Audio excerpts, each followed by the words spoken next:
Parang may naamoy ako hindi maganda. Lalaban tayo! Oo! Punitin ang sedula!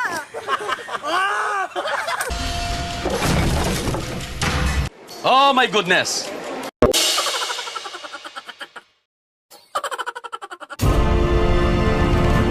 Ang kinabukasan ng mga susunod na henerasyon ay bahagi ng ating responsibilidad.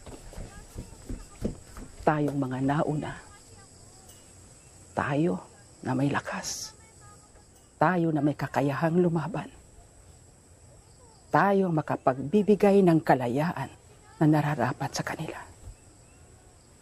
Malaki ang tiwala ko sa iyo, Andres.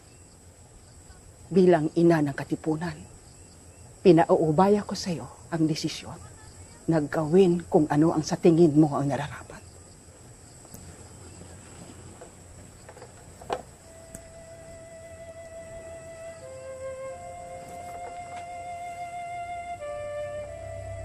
Napakarami na ang naging biktima ng mga Espanyol. At mas marami pa ang mamamatay kapag hindi natin pinigilan ng kanilang pang-aapi. Sa labanang ito, isusuong natin ang ating mga buhay sa panganib.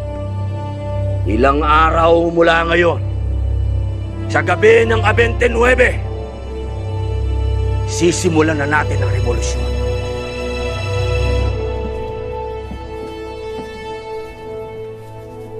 Ilabas ninyo ang inyong mga sedula!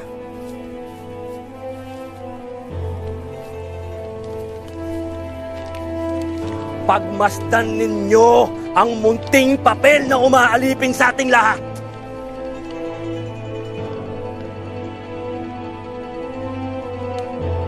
Katipunan,